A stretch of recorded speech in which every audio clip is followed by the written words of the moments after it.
ಶ್ರೀ ಗುರುಭ್ಯೋ ನಮಃ. ಕೃಷ್ಣಾಯ ವಾಸುದೇವಾಯ ಹರಯೇ ಪರಮಾತ್ಮನೆ ಪ್ರಣತಃ ಕ್ಲೇಶನಾಶಾಯ ಗೋವಿಂದಾಯ ನಮೋ ನಮಃ. ಹರೇ ಶ್ರೀನಿವಾಸ ಶ್ರೀ ಗುರು ರಾಘವೇಂದ್ರಾಯ ನಮಃ. ಶ್ರೀ ಸತ್ಯಾತ್ಮತೀರ್ಥ ಗುರುಭ್ಯೋ ನಮಃ. ಶ್ರೀ ಜಗನ್ನಾಥದಾಸ ಗುರುಭ್ಯೋ ನಮಃ. ಎಲ್ಲರಿಗೂ ನಮಸ್ಕಾರ. ನಾವು ಸರ್ವಪ್ರತೀಕ ಸಂಧಿಯ ಸಾರವನ್ನು ನೋಡ್ತಾ ಇದ್ದೀವಿ. 3 ನುಡಿ ಆಗಿದೆ, ಇನ್ನು 4ನೇ ನುಡಿಯನ್ನು ನೋಡೋಣ. ಸರ್ವದೇಶವು ಪುಣ್ಯದೇಶವು ಸರ್ವಕಾಲವು ಪರ್ವಕಾಲವು. ಇದು ನುಡಿ ಸರಳವಾಗಿದೆ, ಅದಕ್ಕೆ ಪದಚ್ಛೇದ ನಾವು ನೋಡಿದ್ದೀವಿ. ಅರ್ಥವನ್ನು ಹೇಳ್ತಾ ಇದ್ದೀನಿ. ನಾವು ಎಲ್ಲ ಪಾಯಿಂಟ್ ಎಲ್ಲನೂ ವಿಷಯನ ಕವರ್ ಮಾಡ್ತಾಯಿದ್ದೀನಿ. ಸಂಕ್ಷಿಪ್ತ ಹೇರು ಕೂಡ ಯಾವುದೂ ವಿಷಯ ಬಿಟ್ಟಿಲ್ಲ. ಆಮೇಲೆ ಯಾರು ಹೊಸದಲ್ಲಿ ಯಾರು ಇನ್ನೂ ಕಲಿತಾ ಇದ್ದಾರೆ ಅವ್ರಿಗೋಸ್ಕರ ನಾನು ಮಾಡ್ತಾಯಿದ್ದೀನಿ. ಸರ್ವದೇಶವು ಪುಣ್ಯದೇಶವು, ಎಲ್ಲ ದೇಶಗಳ ಪುಣ್ಯ ದೇಶವು ಅಂತ ಹೇಳ್ತಾರೆ. ಸೊ ಇಲ್ಲಿ ಹೀಗೆ ಹೇಳ್ತಾ ಇದೆ, ಸರ್ವಕಾಲವು ಪರ್ವಕಾಲವು. ಹಂಗಾರೆ ಮುಹೂರ್ತ ನೋಡೋದು, ಯಾತ್ರೆ ಮಾಡೋದು ಇದೆಲ್ಲ ಯಾಕೆ ಮಾಡ್ಬೇಕು? ಹಂಗಾರೆ ಎಲ್ಲ ದೇಶದಲ್ಲಿನೂ ಇಲ್ಲ ಪುಣ್ಯ ದೇಶ ಇದ್ದ ಮೇಲೆ ಯಾಕೆ ಮಾಡ್ಬೇಕು ಹಂಗಾರೆ ಅಂತ. ತೀರ್ಥಕ್ಷೇತ್ರದಲ್ಲಿ ಭಗವಂತನ ವಿಶೇಷ ಸನ್ನಿಧಾನ ಹೆಚ್ಚಿಗೆ ಇರ್ತದೆ. ಅಲ್ಲಿ ಹೋದರೆ ನಮ್ಮ ಮನಸ್ಸು ವಾತಾವರಣ ಶುದ್ಧ ಇರ್ತದೆ, ಪಾಸಿಟಿವ್ ವೈಬ್ರೇಷನ್ ಜಾಸ್ತಿ ಇರ್ತದೆ. ಅಲ್ಲಿ ನಮ್ಮ ಮನಸ್ಸು ಫೋಕಸ್ ಜಾಸ್ತಿ ಆಗ್ತದೆ. ಅಲ್ಲಿ ವಿಶೇಷವಾದಂಥ ಏನೋ ಒಂದು ಕಾರ್ಯ ಮಾಡಿರ್ತಾನೆ ಭಗವಂತ, ಅಲ್ಲಿ ಒಂದು ಮಹಿಮೆ ಇರ್ತದೆ. ಅದೇ ಹಾಗಾದ್ರೆ ಸರ್ವದೇಶ ಪುಣ್ಯ ದೇಶ ಅಂತ ಯಾಕೆ ಹೇಳಿದ್ರೆ, ಇವಾಗ ಅಲ್ಲಿ ಒಂದು ಸರ್ತಿ ಹೋಗಿ ಬಂದ್ವಿ, ಈ ಬದ್ರಿನಾರಾಯಣಕ್ಕೆ ಒಂದು ಸರ್ತಿ ಹೋಗಿ ಬಂದುಬಿಟ್ವಿ, ಅದು ದರ್ಶನ ಮಾಡಿದ್ವಿ, ಅಲ್ಲೆಲ್ಲ ಸೇವೆ ಮಾಡ್ಕೊಂಬಿಟ್ವಿ. ದಿನ ಹೋಗೋಕ್ಕಾಗಲ್ವಲ್ಲ. ಸೊ ಅದಕ್ಕೆ ಮನೆಯಲ್ಲಿ ಕೂತ್ಕೊಂಡು ನಾವು ಧ್ಯಾನ ಮಾಡುವಾಗ ಅಲ್ಲಿ ಬದ್ರಿನಾರಾಯಣಕ್ಕೆ ಹೋಗಿದ್ದೀವಿ, ಅಲ್ಲಿ ಸೇವೆ ಮಾಡ್ತಾಯಿದ್ದೀವಿ ಅಂತ ಮಾಡಿದರೆ ಅದು ನಾವು ಆ ತೀರ್ಥಕ್ಷೇತ್ರಕ್ಕೆ ಹೋದ ಪುಣ್ಯ ಬಂದುಬಿಡ್ತದೆ ನಮಗೆ. ಅದಕ್ಕೆ ನಾವು ಮನೆಯಲ್ಲಿ ಕೂತ್ರೂ ಕೂಡ ಆ ಚಿಂತನೆ, ಆ ರೀತಿಯ ಕ್ಷೇತ್ರಕ್ಕೆ ಹೋದಂಥ ಚಿಂತನೆ ಮಾಡಿದರೆ ಈ ದೇಶ ಕೂಡ ಪುಣ್ಯ ದೇಶ ಆಗಿಬಿಡ್ತದೆ ಅನ್ನೋದನ್ನು ಹೇಳ್ತಾ ಇದ್ದಾರೆ. ಸರ್ವಕಾಲವು ಪರ್ವಕಾಲವು, ಎಲ್ಲ ಕಾಲವು ಪರ್ವಕಾಲ. ಇವು ಅಂದರೆ ಪರ್ವಕಾಲದಲ್ಲಿ ವಿಶೇಷವಾದಂಥದ್ದು ಯಾಕೆ ಮಾಡ್ಬೇಕು ನಾವು? ಹಂಗಾರೆ ಈಗ ಸಂಧಿಕಾಲ, ಉತ್ತರಾಯಣ ದಕ್ಷಿಣ ಸಂಧಿಕಾಲ ಇರ್ತದೆ, ಅವಾಗ ಮಾಡ್ತೀವಿ. ಗ್ರಹಣದ ತಲೆ ಮಾಡ್ತೀವಿ, ಈ ರೀತಿಯಾಗಿ ಮಾಡ್ತೀವಿ. ಅದು ಯಾಕಂದರೆ ಅಲ್ಲಿ ಅದೇ ಪರ್ವಕಾಲ ಅಂತ ಯಾಕೆ ಹೇಳ್ತಾರೆ ಅವಾಗ ಅಂತ. ಆವಾಗ ಭಗವಂತನ ವಿಶೇಷ ಅನುಗ್ರಹ ಜಾಸ್ತಿ ಇರ್ತದೆ, ಅಲ್ಲಿ ಅವಾಗ ವಿಶೇಷ ಸನ್ನಿಧಾನ ಇರ್ತದೆ. ಅದಕ್ಕೆ ಆ ಕಾಲದಲ್ಲಿ ಮಾಡುವಂತಹ ಪುಣ್ಯಫಲ ಜಾಸ್ತಿ ಇರ್ತದೆ. ಈಗ ಸರ್ವಕಾಲವಂತ ಯಾಕೆ ಹೇಳಿದ್ದಾರೆ ಅಂತಂದರೆ, ಆವಾಗ ನಾವು ಆ ಪರ್ವಕಾಲದಲ್ಲಿ ಭಗವಂತನ ಚಿಂತನೆ ಮಾಡಬೇಕು. ಅದೇ ರೀತಿಯಾದಂತಹ ಚಿಂತನೆ ನಾವು ಎಲ್ಲ ಬೇರೆ ಕಾಲದಲ್ಲಿ ಕೂಡ ಭಗವಂತನ ಚಿಂತನೆ ಸತತವಾಗಿ, ಅದೇ ಸಚ್ಚಿದಾನಂದ ರೂಪಿ ಪರಮಾತ್ಮ ಭಗವಂತ ನಮಗೆ ಎಷ್ಟು ಕರುಣಾಳು ಇದ್ದಾನೆ, ದಯಾನಿಧಿ ಇದ್ದಾನೆ.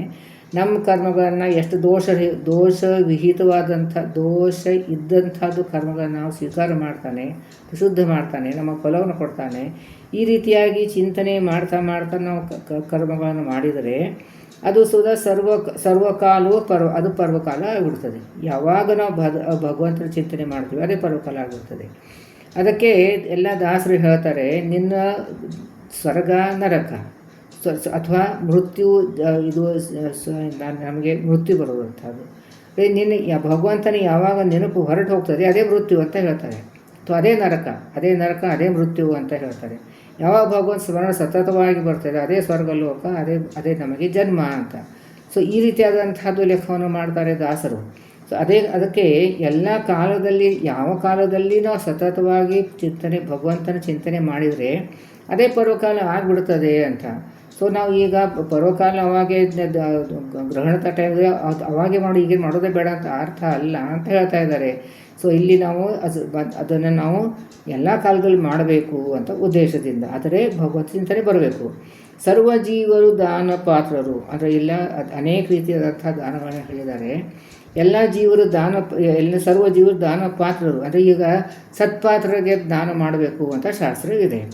ಸತ್ಪಾತ್ರರು ಅಂತಂತಂದ್ರೆ ಏನು? ಯಾರು ನಾವು ಕೊಟ್ಟಿದಂತಹ ಜ್ಞಾನವನ್ನು ದಕ್ಕಿಸ್ಕೊಳ್ಳಿಕ್ಕಾಗ್ತದೆ, ಅದು ಮಹತ್ವದಂಥದ್ದು ವಿಷಯ. ದಕ್ಕಿಸ್ಕೊಳ್ಳೋದಂತಂದ್ರೆ ಏನು? ನಾವು ಒಂದು ದಾನ ಮಾಡಿದರೆ ನಮ್ಮ ಪಾಪವನ್ನು ಅವ್ರಿಗೆ ಕೊಡ್ತಾ ಇರ್ತೀವಿ, ಅವ್ರು ಸ್ವೀಕಾರ ಮಾಡ್ತಾ ಇರ್ತಾರೆ, ನಾವೇನು ದಾನ ಮಾಡ್ತೀವಿ ಅದರಿಂದ. ಸೊ ಆ ಪಾಪದ ಬಾಧ ಅವ್ರಿಗೆ ಆಗದೇ ಇರೋ ಹಾಗೆ ನೋಡ್ಕೋ ಶಕ್ತಿ ಅವರಲ್ಲಿ ಇರ್ತದೆ. ಅದಕ್ಕೆ ಅವ್ರು ದಿನನಿತ್ಯ ಅವರು ಜಪ ಪಾರಾಯಣ ಅನುಷ್ಠಾನ ಎಲ್ಲ ಮಾಡ್ತಾ ಇರ್ತಾರಲ್ಲ, ಅಂಥವರಿಗೆ ನಾವು ಕೊಟ್ಟದ ದಾನದಿಂದ ಹೋಗಿದಂಥ ಪಾಪ ಅವ್ರಿಗೆ ಬಾಧಕ ಆಗೋದಿಲ್ಲ. ಅಂಥವ್ರಿಗೆ ಅದಕ್ಕೆ ಸತ್ಪಾತ್ರ ಅಂತ ಹೇಳ್ತೀವಿ. ಹಾಗಾದ್ರೆ ಯಾರು ನೀಡಿ ಪೀಪಲ್ ಇದ್ದಾರೆ ಅವರು ಸತ್ಪಾತ್ರ ಅಂತಕೊಂಡು ಸಾಮಾನ್ಯವಾಗಿ ಹೇಳ್ತೀವಿ. ಸೊ ನೀಡಿ ಪೀಪಲ್ ಕೂಡ ನಾವು ಕೊಡಬೇಕು ಅಂತಲೇ, ಯಾರಿಗೆ ಜರೂರತ್ತೋ ಅವ್ರಿಗೂ ಕೊಡಬೇಕು ಅಂತಲೇ ಶಾಸ್ತ್ರ ಹೇಳ್ತದೆ. ಆದರೆ ಯಾರು ಇದನ್ನು ಪಾಪವನ್ನು ತೊಗೊಂಡು ದಪ್ಪಡಿಸ್ಕೊಳ್ಳೋಕ್ಕಾಗ್ತದೋ ಅದ್ಮೇಲೆ ನಾವು ಕೊಟ್ಟಿದ್ದಂಥ ದ್ರವ್ಯವನ್ನು ಅವರು ತಿರ್ಗಾ ತಮ್ಮ ಧರ್ಮ ಕಾರ್ಯಕ್ಕೇ ಉಪಯೋಗ ಮಾಡ್ಕೋತಾರೋ. ಈಗ ನಮ್ಮ ಗುರುಗಳಿದ್ರು ಅವ್ರಿಗೆ ನಾವು ಎಣ್ಣೆ ಪ್ಯಾಕೆಟ್ ಇದ್ದು ದೇವ್ರ ದೀಪಕ್ಕೆ ಹಚ್ಕೊಳ್ರಿ ಸಹಜವಾಗಿ ಹೇಳ್ಕೊಟ್ಟಿದ್ದರು. ಅವರು ಅದು ಪರ್ಫೆಕ್ಟಾಗಿ ದೇವ್ರ ದೀಪಕ್ಕೆ ಮಾತ್ರ ಉಪಯೋಗ ಮಾಡಿದರು, ಬೇರೆದಕ್ಕೆಲ್ಲ. ಅದು ಸರಿಯಾದಂತಹ ದಾನ ಆಗ್ತದೆ. ಯಾಕಂದ್ರೆ ನಾವು ಕೊಟ್ಟದ್ದನ್ನು ಎಣ್ಣೆಯನ್ನು ದೇವ್ರ ದೀಪಕ್ಕೆ ಮಾತ್ರ ಅವರು ಉಪಯೋಗ ಮಾಡಿಕೊಂಡ್ರು. ಅದೇ ನಾವು ದೇವ್ರ ದೀಪಕ್ಕೆ ಹಚ್ಚಿದಂಥ ಪುಣ್ಯ ನಮಗೆ ಕೊಟ್ಟರು ಅವರು. ಇಂಥ ಗುರುಗಳು ಇರ್ತಾರೆ. ಸೊ ಅಂಥದ್ದು ಅದಕ್ಕೆ ಅದು ಆ ಟೈಮಲ್ಲಿ ಎಲ್ಲ ಜೀವರಾಶಿಗಳು ದಾನ ಪಾತ್ರ ಅಂತಂದ್ರೇನು ಇಂಥ ಚಿಂತನೆ ಮಾಡುವಂಥದ್ದು. ಅದಕ್ಕೆ ಜಾತಿ ಸಂಬಂಧವಿಲ್ಲ. ಯಾರು ಇಷ್ಟು ನೇಮನಿತ್ಯಗಳನ್ನು ಮಾಡ್ತಾ ಇರ್ತಾರೆ, ಅವರು ವಿಹಿತವಾದಂಥ ಕರ್ಮಗಳು ಮಾಡ್ತಾ ಇರ್ತಾರೆ, ಅವರೆಲ್ಲರೂ ಅವ್ರ ಪಾತ್ರರೇ ಸತ್ಪಾತ್ರರೇ ಆಗ್ತಾರೆ. ದಾನ ಕೊಡಲಿಕ್ಕೆ ಸತ್ಪಾತ್ರರೇ ಆಗ್ತಾರೆ. 3 ಲೋಕದಳು ಅಂದರೆ ಸ್ವರ್ಗ ಮರ್ತೆ ಮತ್ತು ಪಾತಾಳ, ಇದು ಅದೇ ಮೂರು ಅಂತಂದರೆ ನಾವು ಭೂಲೋಕ, ಸ್ವರ್ಗಲೋಕ, ಪಾತಾಳಲೋಕ ಅಂತ ಇಷ್ಟೇ ತೊಗೋಬಾರ್ದು. ಅದೆಲ್ಲ 14 ಲೋಕ ತಿಳ್ಕೊಂಡು. ಸೊ ಈ 14 ಲೋಕಗಳಲ್ಲಿ ಕೂಡ ಎಲ್ಲರೂ ದಾನಕ್ಕೆ ಯೋಗ್ಯರಾದಿದ್ದವರು ಅಂತ. ಇನ್ನು ಮಾಡಿದಂತಹ ದಾನದಿಂದ ಯಾರೋ ಬಂದು ಅದನ್ನು ಸೆರೆ ಕುಡಿದ್ಬಿಟ್ಟು ಮನೆಗೆ ಬಂದೆಲ್ಲ ಹೊಡೆದಾಟ ಮಾಡಿಬಿಟ್ರೆ ಅದು ಪಾಪ ಆಗ್ತದೆ. ಅದು ನಾವು ಪಾಪಕ್ಕೆ ನಾವು ಪ್ರಚೋದನೆ ಮಾಡಿದಂಗೆ ಆಗ್ತದೆ, ನಾವು ಪಾಪಕ್ಕೆ ಅದನ್ನು ಸಪೋರ್ಟ್ ಮಾಡಿದಂಗೆ ಆಗ್ತದೆ. ಅದು ಸತ್ಪಾತ್ರ ಆಗೋದಿಲ್ಲ. ನಾವು ಕೊಟ್ಟದ್ದನ್ನು ದ್ರವ್ಯವನ್ನು ಅವರು ಸದುಪಯೋಗ ಮಾಡಿರಬೇಕು, ಧರ್ಮ ಕಾರ್ಯಕ್ಕಾಗಿರಬೇಕು ಅಥವಾ ತಮ್ಮ ಫ್ಯಾಮಿಲಿಗೆ ಒಂದು ಸಪೋರ್ಟ್ ಮಾಡಲಿಕ್ಕೆ ಆಗಿರಬೇಕು. ಹಿಂಗೆ ಕುಡಿದು ಹಾಳು ಮಾಡಿದರೆ ಅದು ಪ್ರಯೋಜನ ಇಲ್ಲ. ಜೂಜಾಟ ಆಡಿ ಬಂದುಬಿಟ್ರೆ ಪ್ರಯೋಜನ ಇಲ್ಲ. ಅದಕ್ಕೆ ಅದು ಅಲ್ಲಿ ದಾನಕ್ಕೆ ಎಲ್ಲರೂ ದಾನಕ್ಕೆ ಪಾತ್ರ ಯೋಗ್ಯರಾಗಿದ್ದಾರೆ. ಆದರೆ ಈ ರೀತಿಯಾದಂತಹ ಚಿಂತನೆ ನಮಗೆ ಬರಬೇಕು. ಅಲ್ಲಿದ್ದಂಥ ಭಗವಂತ ಸ್ವೀಕಾರ ಮಾಡ್ತಾ ಇದ್ದಾನೆ, ನಮ್ಮಲ್ಲಿದ್ದಂಥ ಭಗವಂತ ಕೊಡ್ತಾ ಇದ್ದಾನೆ, ಕೊಡುವನು ಅವನೇ, ತಗೊಳ್ಳೋನು ಅವನೇ ಅಂತ. ಈ ರೀತಿಯಾದಂಥ ಚಿಂತನೆ ಮಾಡಿಬಿಟ್ಟು ಕೊಟ್ಟರೆ ಯಾರಾದರೂ ಸದುಪಯೋಗ ಮಾಡ್ಕೋತಾರೆ. ಅವರು ಅದಕ್ಕೆ ಜಾತಿ ಭೇದೇನಿಲ್ಲ. ಯಾರು ರೀತಿಯಾಗಿರ್ತಾರೆ ಅವರು ದಾನಕ್ಕೆ ಯೋಗ್ಯತೆ ಅರ್ಹತೆ ಇದೆ ಅಂತ ಹೇಳ್ತಾ ಇದ್ದಾರೆ. ಆಮೇಲೆ ಅಲ್ಲಿ ಸರ್ವ ಮಾತುಗಳೆಲ್ಲ ಮಂತ್ರವು, ಎಲ್ಲ ಮಾತುಗಳು ಎಲ್ಲ ಏನೇನು ಮಾತಾಡ್ತೀವಿ ಎಲ್ಲ ಮಂತ್ರನೇ ಆಗಿಬಿಡ್ತದೆ. ಯಾರಿಗೂ ಬೈಕೋತಾ ಇರ್ತದೆ, ಅದ್ರ ಮಂತ್ರ ಆಗ್ತದ? ಅಥವಾ ಯಾರಿಗೆ ನಾವು ಅನಾವಶ್ಯಕವಾಗಿ ಅವರಿಂದ ನಮಗೆ ಕೆಲಸ ಆಗಬೇಕಾಗಿರ್ತದೆ ಅಂದ್ಬಿಟ್ಟು ಅವ್ರು ಹೊಗಳ್ತಾ ಇರ್ತೀವಿ. ಇರೋದಿಲ್ಲ, ಅದು ಕರೆಕ್ಟಾಗಿರೋದಿಲ್ಲ. ಅದು ಕೂಡ ಹೊಗಳ್ತಾ ಇರ್ತೀವಿ. ಯಾಕಂದರೆ ಅವ್ರ ಕಡೆಯಿಂದ ನಮ್ಮ ಕಡೆ ಕೆಲಸ ಆಗೋದಿರ್ತದೆ, ಅವ್ರು ಖುಷಿ ಮಾಡೋಕ್ಕೋಸ್ಕರ, ಅವ್ರು ಸಂತೋಷ ಪಡೋಕ್ಕೋಸ್ಕರ ಮಾಡ್ತಾ ಇರ್ತೀವಿ. ಸೊ ಅವೆಲ್ಲ ಮಂತ್ರ ಆಗ್ತಾವ? ಅದೆಲ್ಲ ಮಂತ್ರ ಆಗೋದಿಲ್ಲ. ಯಾವಾಗ ಮಂತ್ರ ಆಗ್ತದೆ? ಪ್ರತಿಯೊಂದು ಅಕ್ಷರಕ್ಕೆ ಪ್ರತಿಪಾದಂಥ ಭಗವತ್ ರೂಪ ಇದೆ. ಅಜಾದಿ ರೂಪಗಳನ್ನ ಹಿಂದೆ ಕಲ್ತಿದ್ದೀವಿ. ಎಲ್ಲ ಪ್ರತಿಯೊಂದು ಅಜಾದಿ ರೂಪಗಳೆಲ್ಲ, ಪ್ರತಿಯೊಂದು ಶಬ್ದದಲ್ಲಿ ಭಗವಂತ ಅಜಾದಿ ರೂಪಗಳ ಕೂತಿವೆ. ಆ ರೂಪಗಳ ಸ್ಮರಣೆ ಯಾರೋ ನಮಗೆ ಕತ್ತೆ ಅಂತ ಬೈದರೆ ಕಪಿಲಾಯ ನಮಃ, ತರಾಯ ನಮಃ ಅಂತ ಈ ಭಗವತ್ ರೂಪ ಚಿಂತನೆ ಮಾಡಿಬಿಟ್ರೆ ಅದನ್ನು ಬೈಯೋದು ಅನಿಸೋದೇ ಇಲ್ಲ. ಅದಕ್ಕೆ ಹೀಗೆ ಅದಕ್ಕೆ ಅವಾಗ ಎಲ್ಲ ಮಾತುಗಳೆಲ್ಲ ಮಂತ್ರನೇ ಆಗಿಬಿಡ್ತದೆ. ಯಾಕಂದರೆ ಅಲ್ಲಿ ಭಗವದ್ ರೂಪ ಚಿಂತನೆ ಮಾಡಿದರೆ ಅದೆಲ್ಲ ಮಂತ್ರ ಆಗಿಬಿಡ್ತದೆ ಅಂತ. ಸರ್ವ ಕೆಲಸಗಳೆಲ್ಲವೂ ಪೂಜೆಯು ಅಂದರೆ ಇದೇ ಸೇಮ್ ಅನುಸಂಧಾನಪೂರ್ವಕವಾಗಿ. ಈಗ ಅದು ಇವತ್ತು ಒಂದು ಪ್ರವಚನಕ್ಕೆ ಅದರಲ್ಲಿ ಹೇಳ್ತಾಯಿದ್ರು, ಈ ಎಲ್ಲ ಕಸ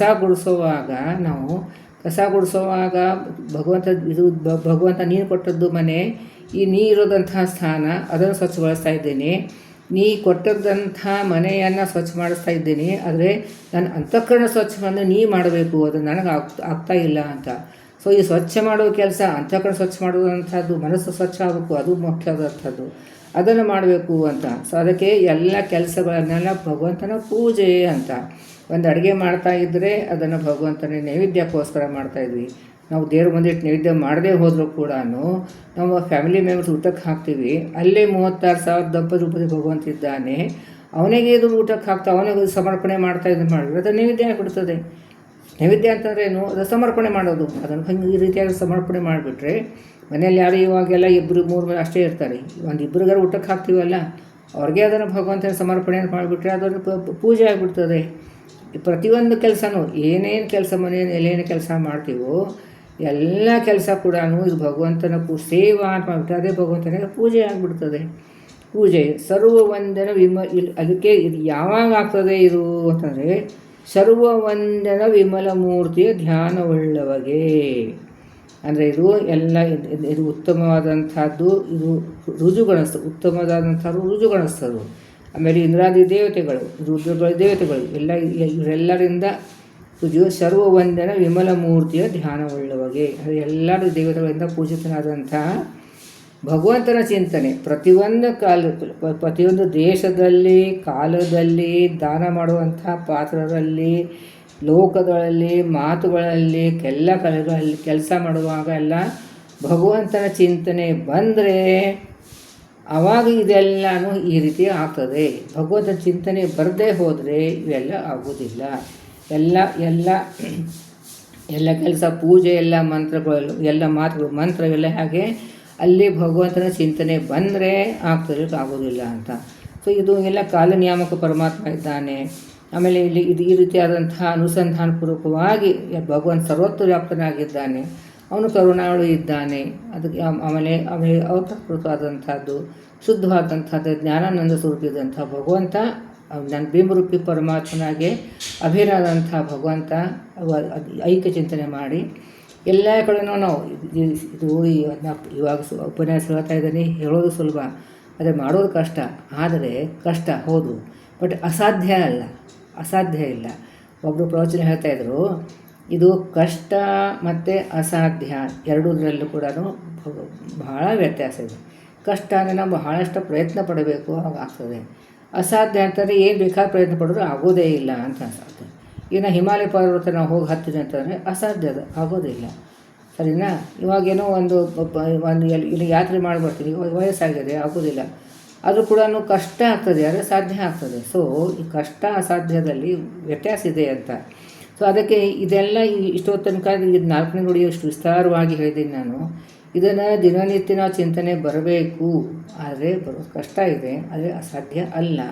ಇದು ದಿನನಿತ್ಯನ ಅಂತ ಇದ್ದರೆ ಬರ್ತದೆ, ಎಷ್ಟೋ ವರ್ಷ ಬೇಕು, ಆದರೆ ಬರ್ತದೆ, ಖಂಡಿತವಾಗಿ ಬರ್ತದೆ. ಸ್ವಲ್ಪ ಅದೇ ಸತತವಾಗಿ ಬರಲಿಕ್ಕಿಲ್ಲ, ಅಟ್ಲೀಸ್ಟ್ ಅಂತೂ ದಿವಸದಲ್ಲಿ ಒಂದು 8 ಸಲ ಆದರೂ ಹಣಿಕೆ ಹಾಕಿ ಹೋಗ್ತದೆ, ಅದು ಬರ್ತದೆ ನಮಗೆ. ಅಷ್ಟು ಬರೆಸೋದನ್ನು ಎಷ್ಟೋ ನಾವು ಹರಿಕಥಾನುಸಾರ ಅಧ್ಯಯನ ಮಾಡ್ಕೊಂಡು ಸಾರ್ಥಕತೆ ಇರ್ತದೆ.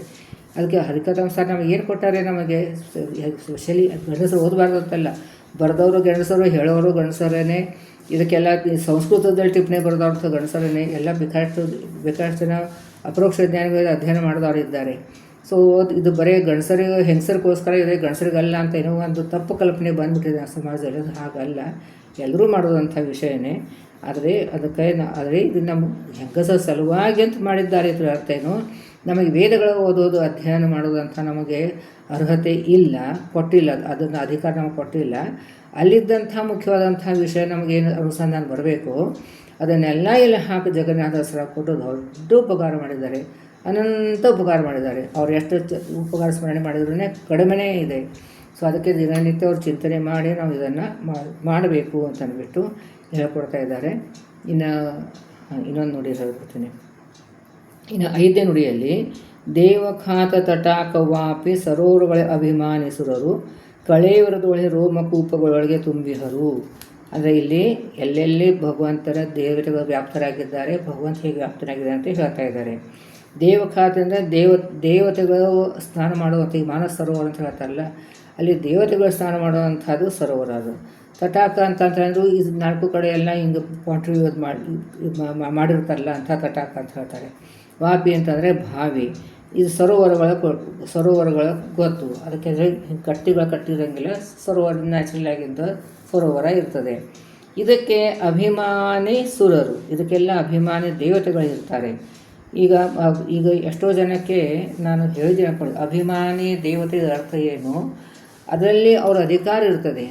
ಈಗ ತತ್ವಕ್ಕೆ ಆಕಾಶಕ್ಕೆ ಅಭಿಮಾನಿ ದೇವತೆ ಅಂತ ಹೇಳ್ತೀವಿ. ಅಂದರೆ ಆಕಾಶ ತತ್ವಕ್ಕೆ ಒಂದು ನಿಯಂತ್ರಣ ಮಾಡುವಂಥದ್ದು ಒಂದು ಅಧಿಕಾರ ಗಣಪತಿಗಿದೆ. ಹಾಗೆ ಅಭಿಮಾನಿ ದೇವತೆ ಅಂತಂದರೆ ಅದಕ್ಕೆ ಒಂದು ಕಂಟ್ರೋಲ್ ಮಾಡುವಂಥ ಶಕ್ತಿ ಅವರಲ್ಲಿ ಇರ್ತದೆ. ಅದಕ್ಕೆ ಅವರು ಅಧಿಪತಿ ಇರ್ತಾರೆ, ಒಂದೊಂದು department, head of the department ಹೇಳ್ತೀವಲ್ಲ, ಆ ರೀತಿಯಾಗಿ ಇರ್ತಾರೆ. ಹಾಗೆ ದೇವತೆಗಳೆಲ್ಲ ಸರೋವರಗಳಿಗೆ ಅಭಿಮಾನಿ ದೇವತೆಗಳಿದ್ದಾರೆ. ಸುರರು ಕಳೇವರದೊಳಿಹ ರೋಮಕೂಪಗಳೊಳಗೆ ತುಂಬಿಹರು. ಅದೇ ನಮ್ಮ ಇಷ್ಟೆಲ್ಲ ನಮ್ಮ ದೇಹದಲ್ಲಿ ಏನು ರೋಮಕೂಪಗಳು ಇವೆಯೋ ಅದರಲ್ಲಿ ಈ ಎಲ್ಲ ದೇವತೆಗಳ ಸನ್ನಿಧಾನ ಇದೆ ಅಂತ ಚಿಂತನೆ ಮಾಡಬೇಕು. ನಾವು ಸ್ನಾನ ಮಾಡುವಾಗ ಇಲ್ಲೆಲ್ಲ ಕಡೆಯೂ ನಮ್ಮ ರೋಮಕೂಪಗಳು ಎಲ್ಲ ಕಡೆಯೂ ಈ ಸರೋವರಗಳು ಇವೆ, ಬಾವಿಗಳಿವೆ, ಎಲ್ಲ ತೀರ್ಥಗಳಿವೆ, ಕ್ಷೇತ್ರ ಅಲ್ಲ ತೀರ್ಥಗಳು ಇವೆ ಅಂತ ರೋಮಕೂಪಗಳು ತುಂಬಿಹರು. ಎಲ್ಲ ದೇವತೆ ಅಂದರೆ ಇವಾಗ ಇದು ಸರೋವರ ನಮ್ಮ ರೋಮಕೂಪ ಇದ್ದರೆ ಸರೋವರ ಎಲ್ಲಿ ಕಾಣಿಸೋದಿಲ್ವಲ್ಲ ಅಂತಂದರೆ, ಸರೋವರಕ್ಕೆ ಅಭಿಮಾನಿ ದೇವತೆಗಳಲ್ಲಿ ಕೂತಿರ್ತಾರೆ. ಅವ್ರ ದೇವತೆ ಇದ್ದಂತೆ ಅದರ ಸರೋವರದ ಸನ್ನಿಧಾನ ಇದೆ. ಈ ಪುಷ್ಕರ ಸರೋವರ ಇದೆ, ಗಂಗಾ ನದಿ ಇದೆ, ಎಲ್ಲ ವಿಕಾಸ ತೀರ್ಥಗಳು ಇವೆ. ಅದಕ್ಕೆ ಅಭಿಮಾನಿ ಇದ್ದಂತಹ ದೇವತೆಗಳು ನಮ್ಮ ರೋಮಕೂಪ ಕೂತಿರ್ತಾರೆ. ಸೊ ಅಲ್ಲಿ ಸನ್ನಿಧಾನ ಬಂದಿರ್ತದೆ ಅಂತ ಅರ್ಥ. ಸೊ ನಾವು ಸ್ನಾನ ಮಾಡುವಾಗ ಇಲ್ಲೆಲ್ಲ ರೋಮಕೂಪಗಳೆಲ್ಲ ಇವೆಲ್ಲ ತೀರ್ಥಗಳು ಇವೆ ಅಂತ ಚಿಂತನೆ ಮಾಡಬೇಕು ಅಂತ ಹೇಳ್ತಾರೆ. ರೋಮಕೂಪಗಳೊಳಗೆ ತುಂಬಿಯರು ಅಂದರೆ ನಾವು ಕೂದೋದು ಕೆಳಗಡೆ ತೂತು ಇದೆಯಲ್ಲ ಅಲ್ಲಿ ತುಂಬಿರ್ತಾರೆ ಅಂತ ಹೇಳ್ತಾರೆ. ಆ ವ್ಯದ್ಗಂಗಾದಿ ನದಿಗಳು ಭಾವಿಸುವುದು 72,000 ಸುನಾಡಿಯೊಳಗೆ, ಅಂದರೆ ಸೂಕ್ಷ್ಮ ರೂಪದಲ್ಲಿ 72,000 ನಾಡಿಯೊಳಗೆ ಎಲ್ಲ ನದಿಯ ಸನ್ನಿಧಾನ ನಾಡಿ ಪ್ರಕರಣದಲ್ಲೇ ಬರ್ತದೆ. ಯಾವ್ಯಾವ ನಾಡಿಯಲ್ಲಿ ಯಾವ್ಯಾವ ನದಿಯ ಸನ್ನಿಧಾನ ಅಂತ. ಮುಖ್ಯವಾಗಿ ನಾವು ಇಡಾಪಿಂಗಳ ಮತ್ತು ಸುಷುಮ್ನ ನಾಡಿಯ ಚಿಂತನೆ ಮಾಡ್ತೀವಿ. ಇಡಾದಲ್ಲಿ ಗಂಗಾ ನದಿ ಸನ್ನಿಧಾನ, ಪಿಂಗಳದಲ್ಲಿ ಯಮುನಾ ನದಿ ಸನ್ನಿಧಾನ, ಆಮೇಲೆ ಸುಷುಮ್ನ ನಾಡಿಯಲ್ಲಿ ಸರಸ್ವತಿ ನದಿ ಸನ್ನಿಧಾನ ಅಂತ ಹೇಳ್ತೀವಿ. ಸೊ ಗಂಗಾ ನದಿ ಗಂಗಾ ಸನ್ನಿಧಾನ ಇದೆ ಅಂತೆ. ಗಂಗಾ ಅಂತರ್ಯಾಮಿಯಾಗಿ ಮಾಧವರೂಪಿ ಪರಮಾತ್ಮ ಇದ್ದಾನೆ, ಯಮುನಾ ಅಂತರ್ಯಾಮಿಯಾಗಿ ಕೃಷ್ಣರೂಪಿ ಪರಮಾತ್ಮ ಇದ್ದಾನೆ, ಸರಸ್ವತಿ ಅಂತರ್ಯಾಮಿಯಾಗಿ ಪದ್ಮರಾಭರೂಪಿ ಪರಮಾತ್ಮ ಇದ್ದಾನೆ ಅನ್ನೋದನ್ನು ನಾವು ಚಿಂತನೆ ಮಾಡಬೇಕು. ಈ ರೀತಿ ಚಿಂತನೆ ಮಾಡಿ ನಾವು ಸ್ನಾನ ಮಾಡಬೇಕು ಅಂತ.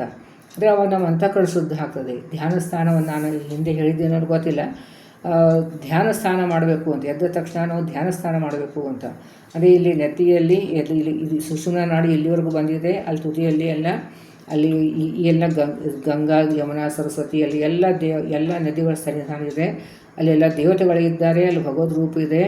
ಅದನ್ನು ನಮ್ಮ ನಾಡಿಗಳು ಹರಿತಾ ಇದೆ ಅಂತ. ಅಲ್ಲಿ ಎಲ್ಲ ನಾಡಿ ಒಳಗಡೆ ವಾಯುದೇವಂತರಾಗಿ ಭಗವದ್ ರೂಪ ಇದೆ. ಆ ಭಗವದ್ ರೂಪಕ್ಕೆ ಅಭಿಷೇಕ ಅಂತ ಈ ಚಿಂತನೆ ಮಾಡಿದ್ವಿ. ಹೃದಯ ಕಮಲದಂಥ ಭಗವಂತನಿಗೆ ಅಭಿಷೇಕ ಈ ರೀತಿಯಾಗಿ ಚಿಂತನೆ ಮಾಡ್ತೀವಲ್ಲ, ಅದಕ್ಕೆ ಧ್ಯಾನ ಸ್ನಾನ ಅಂತ ಹೇಳ್ತೀವಿ. ಎದ್ದ ತಕ್ಷಣ ತುಳಸಿಗೆ ನಮಸ್ಕಾರ ಮಾಡಿ, ತುಳಸಿಗೊಂದು ದೀಪ ಹಚ್ಚಿ ರಂಗೋಲಿ ಹಾಕಿ ಆಮೇಲೆ ಈ ಧ್ಯಾನ ಸ್ನಾನ ಮಾಡಿಬಿಟ್ರೆ ನಮಗೆ ಈ ಪಾರಾಯಣ ಮಾಡೋಕ್ಕೆ ಅರ್ಹತೆ ಬರ್ತದೆ ಅಂತ ಹೇಳ್ತಾರೆ. ಸೊ ನಸಿಕ್ಲೆ ನಾವು ಎದ್ದುಬಿಟ್ಟು ನಾವು ಆ್ಯಕ್ಚುಲಿ ಸ್ನಾನ ಮಾಡಲಾರ್ದೇ ಈ ಧ್ಯಾನ ಸ್ನಾನ ಮಾಡಿಬಿಟ್ಟು ನಾವು ಹರಿಕಥಾಂಸಾರ ಪಾರಾಯಣ ವಿಷಯವಾಗಿ ಮಾಡಬಹುದು. ಈ ಅಧಿಕ ಮಾಸ ಬರ್ತಾ ಇದೆ, ಅವು ವಿಶೇಷವಾಗಿ ಜಾಸ್ತಿ ಪಾರಾಯಣ ಮಾಡಬೇಕು ಅಂದರೆ ಈ ರೀತಿಯಾಗಿ ನಾವು ಅನುಕೂಲ ಮಾಡಿಕೊಡಬಹುದು. ಆಮೇಲೆ ಅದಕ್ಕೆ ಈ ನಾಡಿ ಒಳಗಡೆ ಆ ವ್ಯದ್ಗಾಂಗಿ ನದಿಗಳು ಭಾವಿಸುವುದು 72,000 ಸುನಾಡಿಯೊಳಗೆ ಪ್ರವಹಿಸಿದೆ ಎಂದು. ಅದೇ ಇಲ್ಲಿ ಸೂಕ್ಷ್ಮ ರೂಪದಿಂದ ಎಲ್ಲ ನಾಡಿ ಒಳಗಡೆ ಎಲ್ಲ ನದಿಗಳ ಪ್ರವಾಹ ಇದೆ. ಅಷ್ಟು ನಮ್ಮದು ನಾಡಿಗಳು ಶುದ್ಧವಾಗಿವೆ ಅನ್ನೋದನ್ನು ನಾವು ಚಿಂತನೆ ಮಾಡಿ ನಾವು ಧ್ಯಾನ ಸ್ನಾನ ಮಾಡ್ಬೋದು. ಆ್ಯಕ್ಚುಲಿ ಸ್ನಾನ ಮಾಡಿ ನೀರಿನ ನಾವು ಸ್ನಾನ ದೇಹ ತೊಳೆಯುವಾಗ ಕೊಡುವಾಗ ನಾವು ಸ್ನಾನ ಮಾಡುವಾಗ ಕೂಡ ಈ ಚಿಂತನೆ ಬರಬೇಕು ಅಂತ ಹೇಳ್ಕೊಡ್ತಾ ಇದ್ದಾರೆ. ಅಂದರೆ ಇಲ್ಲಿ 9ನೇ ಸಂಧಿ ಒಳಗೂ ಎಲ್ಲ ಜ್ಞಾನವನ್ನು ಸಂಪಾದನೆ ಮಾಡಿಕೊಟ್ಟು ಎಲ್ಲೆಲ್ಲ ಉತ್ಕೃಷ್ಟವಾದಂಥ ವಿಷಯವನ್ನು ನಮಗೆ ತಿಳಿಸಿಕೊಟ್ಟು ಇವಾಗಿದ್ದು ಸರ್ವಪ್ರತಿಕ ಸಂಧಿ ನಮಗೆ ಸುಲಭವಾಗಿ ಮಾಡಿಕೊಟ್ಟದ. ಸುಲಭವಾಗಂತಂದ್ರೇನು ಅರ್ಥ ಆಗಲಿಕ್ಕೆ ಸುಲಭ. ಅಂದರೆ ಇದರಲ್ಲಿ ತತ್ವಗಳನ್ನು ಬಂದಿವೆ, ಆದರೆ ಕೂಡ ಅರ್ಥ ಆಗಲಿಕ್ಕೆ ಸುಲಭ. ಆದರೆ ನಾವು ಆಚರಣೆ ತರಲಿಕ್ಕೆ ಕಷ್ಟ. ಇದು ನಾವು ಆಚರಣೆದಲ್ಲಿ ಇದು 9 ಸಂಧಿವರೆಗೂ ನಾವು ಏನು ಜ್ಞಾನ ಗಳಿಸಿದ್ದೀವೋ ಅದನ್ನು ನಾವು ಆಚರಣೆಯಲ್ಲಿ ಹೇಗೆ ತರಬೇಕು ಅನ್ನೋದನ್ನು ಇಲ್ಲಿ ಹೇಳ್ಕೊಡ್ತಾ ಇದ್ದಾರೆ. ಅದನ್ನು ನಾವು ತರಲಿಕ್ಕೆ ಪ್ರಯತ್ನ ಪಡಬೇಕು. ಅವಾಗ ನಾವು ಹರಿಕಥಾಂಸಾರ ಅಧ್ಯಯನ ಮಾಡೋದಕ್ಕೂ ಸಾರ್ಥಕತೆ. ಗುರುವ ನಮಗೆಲ್ಲರಿಗೂ ವಿಶೇಷವಾಗಿ ಅನುಗ್ರಹ ಮಾಡಲಿ, ಅನುಸಂಧಾನ ನಮಗೆ ಬರೋ ಹಾಗೆ ಮಾಡಲಿ ಅಂತ ಪ್ರಾರ್ಥನೆ ಮಾಡೋಣ. ಎಲ್ಲರೂ ನೀವು ಪ್ರಯತ್ನ ಪಡಿ, ಜಾಸ್ತಿ ಮಂದಿಗೆ ಇದನ್ನು ತಲುಪೋ ಹಾಗೆ ನೀವು ಪ್ರಯತ್ನ ಮಾಡಿ. ಪ್ರತಿಯೊಬ್ಬರು ಒಂದು 5 ಜನಕ್ಕೆ ಸುಧಾರಣೆ ಪ್ರಚೋದನೆ ಮಾಡಿದ್ರು ಕೂಡ ಅದು ಎಷ್ಟೋ ಬೆಳೀತದೆ. ಇದನ್ನು ಇದು ಪ್ರಚಾರ ಆಗಬೇಕು ಎಲ್ಲರಿಗೂ. ಮತ್ತು ನಿಮ್ಮ ಅನಿಸಿಕೆಗಳನ್ನು ಈಗ ಕಮೆಂಟ್ ಬಾಕ್ಸಲ್ಲಿ ಹಾಕಿ. ನಿಮಗೆ ಇನ್ನೊಂದಿಷ್ಟು ಹೆಚ್ಚಿಗೆ ವಿಸ್ತಾರವಾಗಿ ಬೇಕಾಗಿದೆಯೋ ಅಥವಾ ನಿಮಗೆ ಇಷ್ಟ ಆಗಿದೆಯೋ ಇಲ್ಲೋ, ನಿಮ್ಮ ಅನಿಸಿಕೆ ಏನು ಸರಿಯಾಗಿದೆ ಅದನ್ನು ಏನಿದೆ ಯಥಾವಾಗಿ ನೀವು ನನಗೆ ಕಮೆಂಟ್ ಬಾಕ್ಸಲ್ಲಿ ನೀವು ಮೆಸೇಜ್ ಹಾಕಿಬಿಟ್ರೆ ನನಗೆ ಅರ್ಥ ಆಗ್ತದೆ. ನಿಮ್ಮ ಅನಿಸಿಕೆ ನನಗೆ ಅರ್ಥ ಆಗಬೇಕು, ನನಗೆ ಕಾಂಟ್ಯಾಕ್ಟ್ ಮಾಡಿ, ಸರಿನಾ? ಸೊ ನಾಹಂಕರ್ತ ಹರಿಕರ್ತ ಹರಿಪ್ರೇರಣೆ ಹರಿಪ್ರೀತ್ಯರ್ಥ ಪತಿ ಅಂತರ್ಗತ ಮಧ್ವಾಂತರ ಶ್ರೀ ಕೃಷ್ಣಾರ್ಪಣಮಸ್ತು.